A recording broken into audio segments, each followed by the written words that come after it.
पाठ का नाम है 8 दशहरा। सबसे पहले इस पाठ में आप लोगों को मैं बता दूं कि आप लोगों के हिंदू धर्म में विभिन्न प्रकार के त्योहार मनाए जाते हैं और त्योहारों को हमने दो प्रकार से बांटा था, एक सामाजिक त्योहार और एक राष्ट्रीय त्योहार। सामाजिक त्योहार हमारे समाज में, परिवार में, मोहल्लों में, रिश्तेदार में मनाए जाते हैं, लेकिन राष्ट्रीय त्योहार पूरे देश में मनाए जाते हैं। और अंतरराष्ट्रीय त्योहार या अंतरराष्ट्रीय दिवस वो भी मैंने बताया था कि जो पूरे विश्व में मनाए जाते हैं। ठीक है, जिस प्रकार से अब हमारा जो त्योहार आने वाला है उसका नाम है दशहरा। तो आप लोग दशहरा के बारे में जानते हैं। यह त्योहार जब भगवान श्री राम लंका के राजा रावण का वध करते हैं, उसी की खुशी में, वध करने की खुशी में, यानी असत्यता पर सत्य की विजय की खुशी में, असत्यता पर सत्य की विजय की खुशी में दशहरा मनाया जाता है। इसमें आप लोग जानते हैं कि दशहरा हमारा एक सामाजिक त्योहार है जो बुराई पर अच्छाई की जीत का प्रतीक है। किसका प्रतीक है? बुराई पर अच्छाई की जीत का प्रतीक है। ठीक है, तो इस त्योहार का आप लोग ध्यान से सुनेंगे। जैसे दशहरे पे आप त्योहार रख सकते हैं, यानी निबंध भी सीख सकते हैं। ये निबंध जो है एक प्रकार से। तो इस पाठ में सबसे पहले हमें हेडिंग पढ़ना है सत्य। क्या पढ़ना है? सत्य। कि सत्य क्या होता है और असत्य क्या होता है, धर्म क्या होता है, अधर्म क्या होता है, न्याय क्या होता है, अन्याय क्या होता है, जीत क्या होता है, हार क्या होती है। ठीक, सत्य के गुण आपको सीखने। उसके बाद न्याय, न्याय शब्द से आप परिचित होंगे। न्याय यानी निपटारा, न्याय माने निपटारा। एक उचित किसी भी विवाद का, किसी भी झगड़े का, किसी भी लड़ाई का उचित निपटारा करना न्याय कहलाता। उचित निपटारा करना न्याय कहलाता है। ठीक है, उसके बाद अगली चीज है परोपकार। नहीं, त्याग तो आप पिछले चैप्टर में पन्ना के त्याग को सीख चुके हैं। अगला है आपका परोपकार। पर धन उपकार बराबर होता है परोपकार। पर माने दूसरों का और उपकार माने भलाई करना, दूसरों की भलाई करना, दूसरों का उपकार करना परोपकार कहलाता है। तो इस पाठ के माध्यम से आप लोगों के अंदर सत्य के गुण, न्याय के गुण, त्याग के गुण और परोपकार के गुण पनपने चाहिए। पनपने माने विकसित होने चाहिए। और नैतिक गुण, नीति के जो गुण हैं वही आपके अंदर विकसित होने चाहिए। ठीक है, अनैतिक गुण अगर आप विकसित करेंगे तो आपका चरित्र खराब हो जाएगा, आप महान पुरुष नहीं बन सकते। इसलिए आपको नैतिक गुणों को अपनाना है और चरित्र को उज्जवल और पवित्र और सही बनाना है, तभी आप एक नैतिक मूल्यवान व्यक्ति बन सकते हैं। प्रश्नवाचक, संदेहवाचक वाक्य की पहचान और संयुक्ताक्षर। पाठ के अंत में आपको प्रश्नवाचक वाक्य बताए जाएंगे। वे वाक्य जिनसे प्रश्न पूछा जाता है, जिनसे कुछ जानकारी मांगी जाती है, ठीक है, उन वाक्यों को प्रश्नवाचक वाक्य कहते हैं। हम 5वीं किताब में ही दूसरे पाठ में हमने क्या पढ़े थे? वाक्यों के प्रकार पढ़े थे ना। वाक्यों के प्रकार, अर्थ के आधार पर वाक्यों के प्रकार 8 प्रकार के पढ़े थे। तो उन्हीं 8 प्रकारों में से एक वाक्य था हमारा प्रश्नवाचक वाक्य। ऐसे वाक्य जिनमें प्रश्न या कुछ जानकारी पूछी जाती है, उन वाक्यों को हम प्रश्नवाचक वाक्य कहते हैं। अंत में कुछ क्वेश्चन मार्क लगाया जाता है। कौन सा मार्क लगाया जाता है? क्वेश्चन मार्क, यानी प्रश्नवाचक चिन्ह लगाया जाता है। उसके बाद संदेहवाचक वाक्य। ये भी 8 वाक्यों को अर्थ के आधार पर 8 प्रकार से बांटा था। तो एक वाक्य का प्रकार में संदेहवाचक भी बताया था कि ऐसा वाक्य जिसमें कुछ संभावना या संदेह बताया जाता है, उस वाक्य को संदेहवाचक वाक्य कहते हैं। जैसे शायद कल वर्षा होगी, शायद कल बाढ़ आएगी, शायद कल हम बॉम्बे जाएंगे। तो शायद लगा हुआ है ना, तो ऐसे वाक्यों को हम संदेहवाचक वाक्य कहते हैं। अब संयुक्त अक्षर वाक्य किसे कहते हैं? वे वाक्य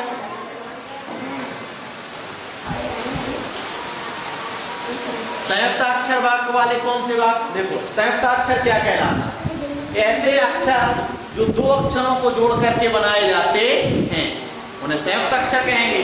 देखें, जैसे का और सा दोनों को जोड़ देते हैं तो छा छतरी का बन जाता है। कौन सा बन जाता है? छा छतरी। का से आगे का से बनता है, के से से बनता है सा, तो दोनों को मिला देते हैं तो क्या बन जाता है? के एस एस, यानी छा छतरी। समझ में आया? तो ये वर्ण कैसा है? संयुक्त वर्ण है। कैसा वर्ण है? संयुक्त वर्ण। देखो, ज्ञान जो आप बनाते हैं जे वाला, ये जा और इया से बनता है। जा धन इया, इन दोनों को मिला देते हैं तो बन जाता है जिया, यानी जिया। और ता और रा को मिलाकर के आपका ता धन रा को मिलाकर के आपका त्रा बन जाता है, त्रा त्रिशूल वाला। तो जे वाले अक्षर कौन से अक्षर कहलाते हैं?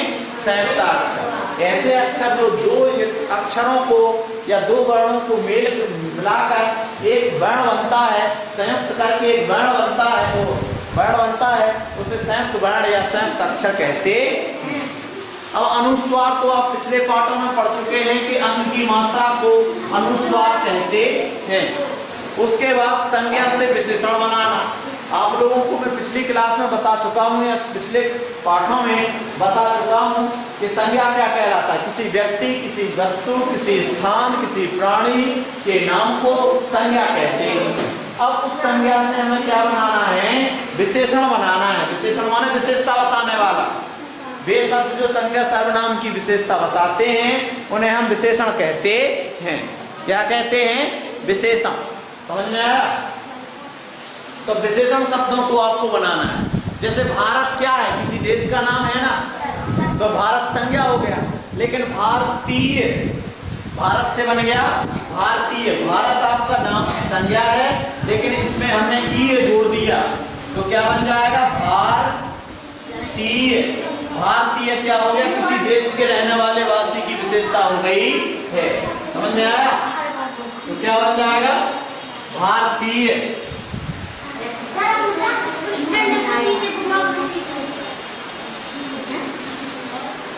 समझ में आया? क्या बन जाएगा?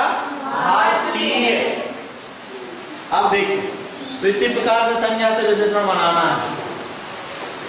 तो हमारा मुख्य उद्देश्य था क्या? दशहरे को पढ़ना। किसको पढ़ने का उद्देश्य था? दशहरे। तो ध्यान से सुने। अब आप लोगों के आसपास गांव में दशहरा मनाया जाता है, तो दशहरे के दिन रावण, मेघनाथ, कुंभकर्ण के पुतले बना करके, पटाखा रख करके उनको जलाया जाता है। जलाया जाता है और मैदान में सभी लोग क्या भाषण देते हैं कि असत्य की हार हो, सत्य की विजय हो। इस प्रकार से बोलते हैं ना, हैं? रावण मुर्दाबाद और रामचंद्र जी जिंदाबाद, ऐसे बोलते हैं ना। तो सुने, मैदान के चारों ओर रंग बिरंगी झंडियां बनी थी। मैदान के चारों ओर झंडियां बनी थी। दर्शकों की भीड़ लगी हुई थी। दर्शक माने देखने वालों की भीड़ लगी हुई थी। बीच मैदान में घुड़सवार दौड़ दौड़कर अपनी घुड़सवारी का कला का प्रदर्शन कर रहे थे। दशहरे के दिन घुड़सवारी पर सवार होकर, घोड़े पर सवार होकर अपनी घुड़सवारी का प्रदर्शन दिखा रहे थे। प्रदर्शन माने कला, कला को प्रदर्शित कर रहे थे, दिखा रहे थे। अखाड़े में ढोल ढमाकों के साथ लड़के करतब दिखा रहे थे। अखाड़े में जो लोग थे वे ढोल धमाके के साथ अपने कुश्ती के, पैतरे के, लाठी चलाने के, मलखंभ के, ठीक है, इस प्रकार के तमाशे दिखा रहे थे। कोई भाले से तो कोई तलवार से वार करने की कला दिखा रहा था। यानी भाले से कैसे वार करते हैं, तलवार से कैसे वार करते हैं, इस प्रकार की कला दिखा रहा था। कोई आग के गोले से निकलकर अपने साहस का प्रदर्शन कर रहा था। जैसे आप लोग आग से डरते हो, लेकिन आग के जलते गोले से निकल करके कोई व्यक्ति बीच से निकल रहा था, तो उससे क्या प्रदर्शित होता है? उस व्यक्ति के अंदर साहस है, डर नहीं है। तो आग के गोले से निकलकर अपने साहस का दिखावा या प्रदर्शन कर रहे थे। मलखंभ पर चढ़कर संतुलन और बाजीगरी के करिश्मे दिखाने का काम चल रहा था। मलखंभ हमारे मध्य प्रदेश का राजकीय खेल है मलखंभ।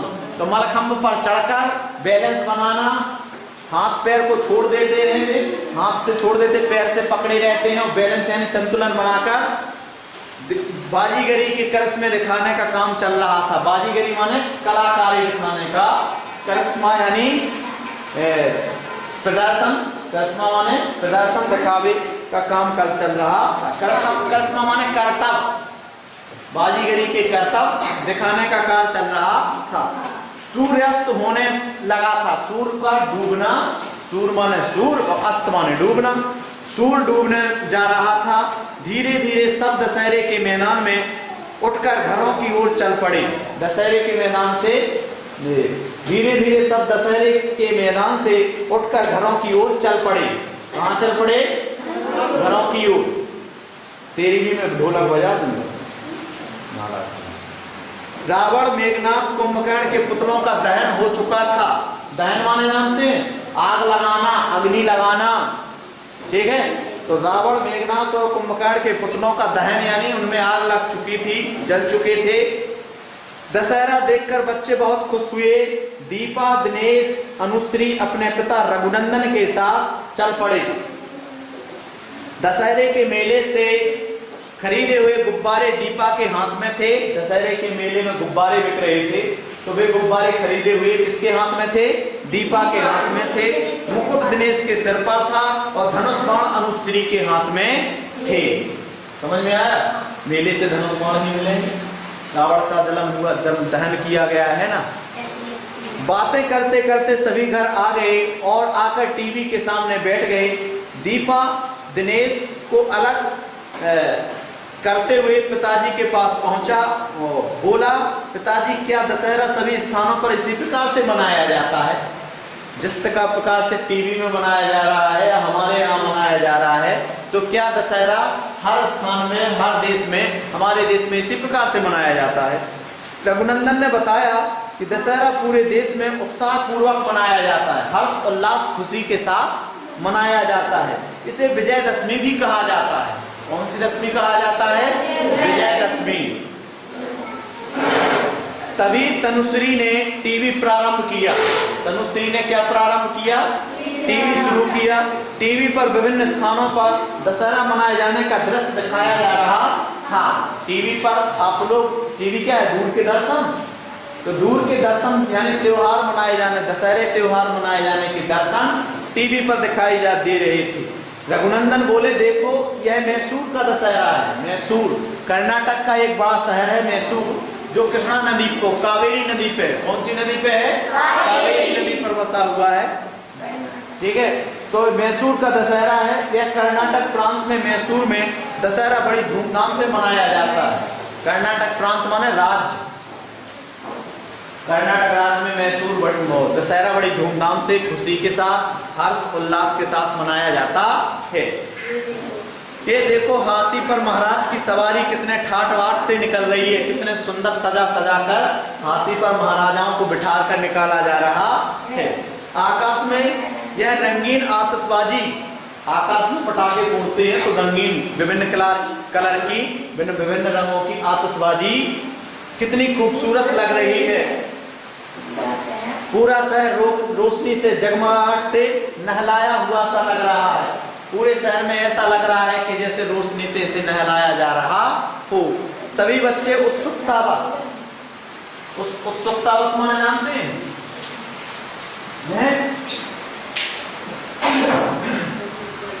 उत्सुकतावश, मैंने उत्सुकता शब्द आपको बताया था, कब बताया?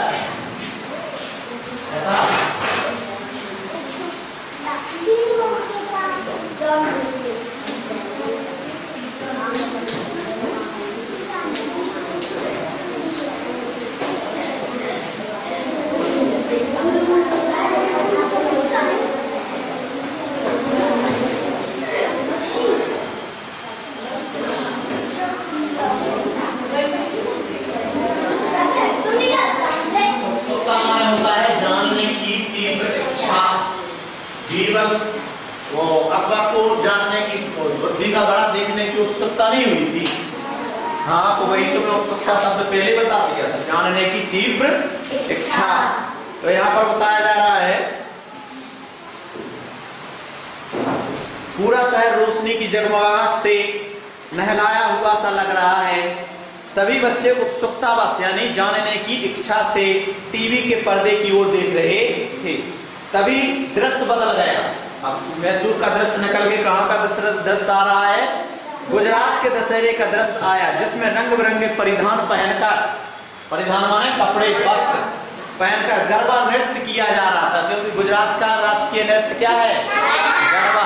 तो गरबा नृत्य किया जा रहा था। उसके बाद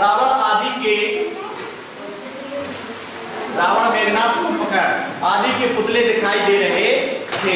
अचानक हरे भरे पहाड़ी क्षेत्र का स्थान देखकर दीपा ने पूछा, यह कौन सा स्थान है? जैसे गुजरात का बदल करके जैसे अचानक हरे भरे क्षेत्र का स्थान टीवी पर दृश्य आया, तो दीपा ने पूछा, यह कहाँ का दशहरा है?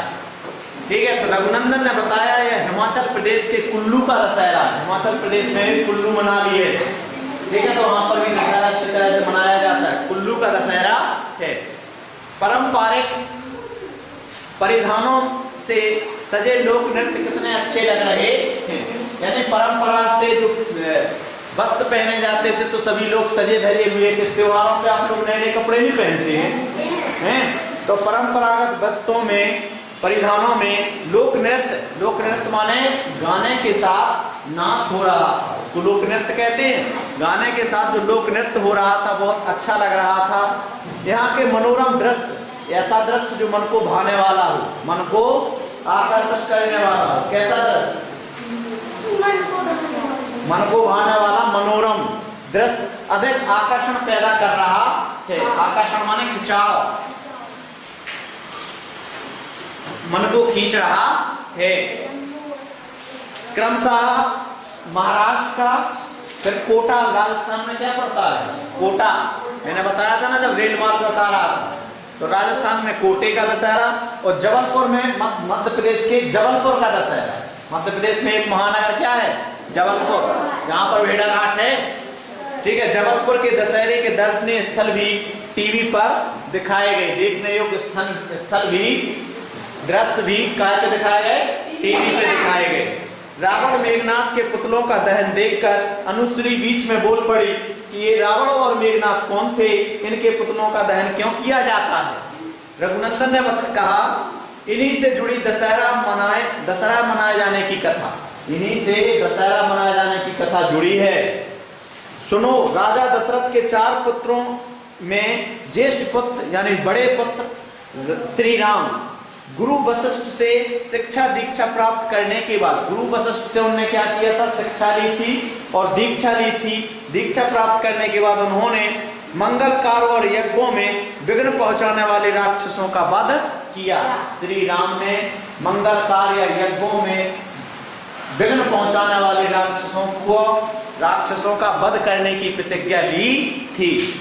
समझ में आएगा? वध करने की प्रतिज्ञा ली थी। वध माने मारने की, कि जो राक्षस यज्ञ करते वक्त हमारे हवन को अशुद्ध करते हैं या अमंगल करते हैं, उन राक्षसों का वध करने की मैं प्रतिज्ञा करता हूं। महर्षि के आश्रम में इस धरती को निशाचरों से मुक्त करने का प्रण श्री राम ने विजयदशमी के दिन ही लिया था। महर्षि के आश्रम में, गुरु वशिष्ठ के महर्षि के आश्रम में भगवान श्री राम ने इसी दिन, विजयदशमी के दिन ही राक्षसों को मारने का या इस भूमि से राक्षसों का वध करने की प्रतिज्ञा ली थी या प्रण किया था। और संयोगवश जिस दिन घमंडी या अत्याचारी रावण का अंत हुआ, उस दिन भी विजयदशमी थी। जिस दिन प्रतिज्ञा ली थी और उसके बाद जब रावण भी उसी दिन मारा गया, तो इसीलिए विजयदशमी मनाई जाती है। संयोगवश जिस दिन घमंडी रावण, अत्याचारी का रावण का अंत हुआ, उस दिन भी विजयदशमी ही थी। दीपा ने उत्सुकतावश पूछा, यानी जानने की इच्छा से पूछा, रावण, राम ने रावण को क्यों मारा? रघुनंदन ने अपनी बात को आगे बढ़ाते हुए कहा, पिता की आज्ञा का पालन करते हुए राजा दशरथ यानी श्री राम, राजा दशरथ अपने पिता की आज्ञा का पालन करते हुए श्री राम, लक्ष्मण और सीता वनवास गए। वनवास माने जंगल में वास करने के लिए गए। वनवास में सीता को अकेला पाकर रावण कपट पूर्वक सीता का हरण करके लंका ले गया। रावण एक शक्तिशाली विद्वान राजा था। उसकी सेना बहुत बड़ी थी और हथियारों से सुसज्जित थी। सुसज्जित माने हथियारों से भी सजी हुई थी। उसके पास हथियारों की भी कमी नहीं थी, किंतु वह अधर्मी था और अत्याचारी था। इसलिए श्री राम ने सुग्रीव और वानरों की सहायता से सेना बनाई। श्री राम ने सुग्रीव और वानरों की सहायता से सेना बनाई और उचित मार्गदर्शन यानी जो अच्छा मार्गदर्शन है, पथ प्रदर्शन है, उचित मार्गदर्शन और रणनीति, युद्ध की नीति को अपनाते हुए और पराक्रम माने वीरता, शौर्य, साहस से लंका पर आक्रमण किया। राम ने उचित मार्गदर्शन, रणनीति और पराक्रम से लंका पर आक्रमण कर दिया। आक्रमण माने हमला कर दिया। अंत में घमंडी और अन्यायी रावण का अंत हो गया। पूरे युद्ध में श्री राम ने धर्म और नीति की मर्यादा को नहीं लांघा। लांघा माने धर्म और मर्यादा की नीति को नहीं छोड़ा। उनका कहना था कि चाहे युद्ध हारे चाहे जीते, लेकिन मैं धर्म नहीं छोड़ सकता, ना ही मर्यादा को लांघ सकता हूँ। इसीलिए उनको मर्यादा पुरुषोत्तम राम कहा जाता है। ऐसा पुरुष जो मर्यादा में सबसे उत्तम हो, उत्तम माने सबसे अच्छा हो, ऐसा पुरुष जो मर्यादा में सबसे अच्छा हो, उत्तम हो, उसे मर्यादा पुरुषोत्तम कहा जाता है। इसीलिए भगवान श्री राम को मर्यादा पुरुषोत्तम कहा जाता है। युद्ध के बाद श्री राम सीता को वापस ले आए। इस युद्ध में रावण का भाई कुंभकर्ण और पुत्र मेघनाथ भी रावण का साथ देने के कारण मारे गए। आज भी हर वर्ष दशहरे पर इनके पुतले जलाए जाते हैं ताकि लोग अत्याचार और अधर्म के रास्ते पर चलने से डरें, ताकि लोग अत्याचार और अधर्म के रास्ते पर चलने से डरें। ठीक है, इनसे सीख लें कि भाई अत्याचार और अन्याय का अंत बुरा होता है। इसलिए अत्याचार और अन्याय करने वाले अन्याय अत्याचार करने से डरें। बहुत पहले इन राक्षसों के प्रतिरूप मिट्टी से बनाए जाते थे। जब आग के पुतले, आतिशबाजी के चीजें नहीं होती थी तो इनकी मिट्टी के पुतले बनाए जाते थे, मिट्टी की मूर्तियां बनाई जाती थी, प्रतिरूप बनाए जाते थे और फिर उन पर प्रहार करके उन्हें नष्ट किया जाता था। गदा मार करके, बाण चला करके, ठीक है, इन्हें नष्ट किया जाता था। पत्थर मार के उन प्रतिरूपों को नष्ट किया जाता था, तलवारों से भी नष्ट किया जाता था। अनुश्री ने पूछा, विजयदशमी पर शक्ति की पूजा क्यों की जाती है? शक्ति माने एक देवी जी हैं, उनकी पूजा क्यों की जाती है? तो रघुनंदन ने कहा, इसी पुण्य तिथि पर माँ भगवती ने, किसने, किस देवी ने? माँ भगवती ने महिषासुर के असुरी आतंक को समाप्त करने, एक महिषासुर नाम का राक्षस था, उस महिषासुर के राक्षस के आतंक को समाप्त करने के लिए उस राक्षस को नष्ट किया था, महिषासुर को नष्ट किया था। तभी से शक्ति की पूजा होने लगी है, माँ भगवती की पूजा होने लगी है। एक अन्य कथा के आधार पर माँ जगदम्बा ने अपनी शक्ति के साथ नवरात्रि के 9 दिनों तक शुंभ निशुंभ राक्षस, माँ जगदम्बा ने नवरात्रि में शुंभ निशुंभ राक्षस और असुरी सेना से युद्ध किया।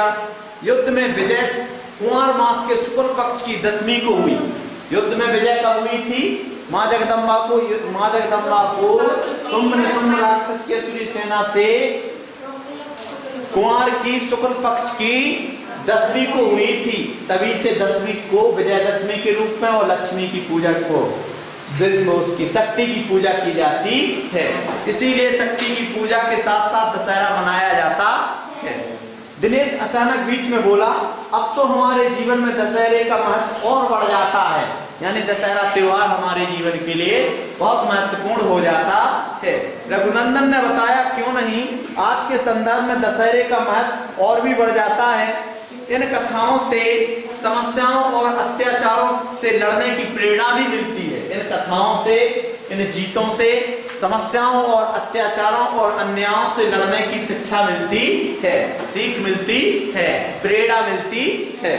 हमारे क्रांतिकारी रामप्रसाद बिस्मिल, अपन ने आजादी का बिगुल पढ़ा था ना, वहीं पे आप लोगों को मैंने बताया था कि कक्षा 5 की दशहरा वाले पाठ में रामप्रसाद बिस्मिल, क्रांतिकारी रामप्रसाद बिस्मिल के बारे में जिक्र किया जाएगा। जिक्र माने चर्चा किया जाएगा। तो सुने, रघुनंदन ने बताया कि हाँ क्यों नहीं आज के संदर्भ में दशहरे का महत्व और भी बढ़ जाता है। इन कथाओं से समस्याओं और अत्याचारों से लड़ने की प्रेरणा भी मिलती है। हमारे क्रांतिकारी ने तो इस महान पर्व से प्रेरणा लेकर परतंत्रता के राक्षस को समाप्त करने की ठानी थी। परतंत्रता के राक्षस यानी अंग्रेजों के राज को समाप्त करने की ठानी थी। क्रांतिकारी वीर रामप्रसाद बिस्मिल, क्रांतिकारी वीर रामप्रसाद बिस्मिल ने कहा था कि विजयदशमी साहस और संकल्प का महापर्व है। कैसा महापर्व है? साहस और संकल्प, दृढ़ प्रतिज्ञा करना और साहस और शौर्य का या वीरता का महापर्व है। परंतु इस ऊर्जा का प्रयोग जातिवाद और देशद्रोहियों को नष्ट करने में होना चाहिए, ना कि अपने प्रति। मतलब इस वीरता को किस लिए प्रयोग करना चाहिए? इस शिक्षा से इस त्योहार को हम क्यों मनाते हैं? इस त्योहार को इसलिए मनाते हैं कि जो समाज में बुराइयां फैली हुई हैं, जातिवाद फैला हुआ है, उसको मिटाया जाए। और देशद्रोही हैं जो लोग, अंग्रेज तो है ही है, उसके बाद जो देश के कट्टर द्रोही हैं, गद्दार हैं, उनको भी नष्ट किया जाए, ना कि हम अपने आदमियों को मारें। आई बात समझ? ना कि हम अपनी शक्ति का प्रयोग अपने घर में ही करें। समझ में आया? तो रामप्रसाद बिस्मिल ने कहा था कि विजयदशमी साहस और संकल्प का महापर्व है, परंतु इस ऊर्जा का, इस शक्ति का प्रयोग जातिवादी और देशद्रोहियों को नष्ट करने में होना चाहिए, ना कि अपनों के प्रति। ना कि हमें इस शक्ति का प्रयोग अपनों में करना चाहिए। हमारा सही रूप में विजयदशमी मनाना तभी सार्थक होता है, यानी सही रूप से तभी सार्थक माना जाएगा। सार्थक माने अर्थ सहित। विजयदशमी आप मना रहे लेकिन अन्य अत्याचार खुद फैला है, तो वो तो निरर्थक नहीं हो गया। मतलब विजयदशमी मनाने का सीधा सीधा संबंध है कि हम दुष्ट प्रवृत्ति और स्वार्थी लोगों को बढ़ते रावण को जला सके। यानी जो दुष्ट प्रवृत्ति के लोग हैं या राक्षस प्रवृत्ति के जो लोग हैं, उनको हम खत्म कर सकें, नष्ट कर सकें, उनके बढ़ावा को रोक सकें, उनके अन्य अत्याचार को रोक सकें।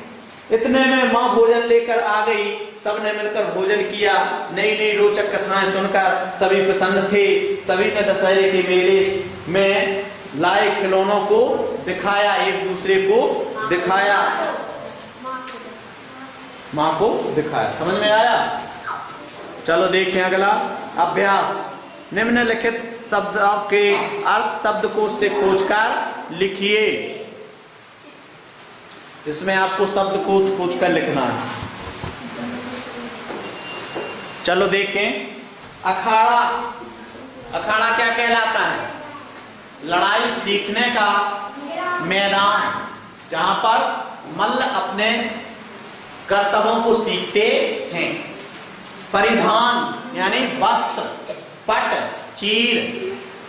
देशद्रोही यानी देश के प्रति गद्दारी करने वाले देशद्रोही।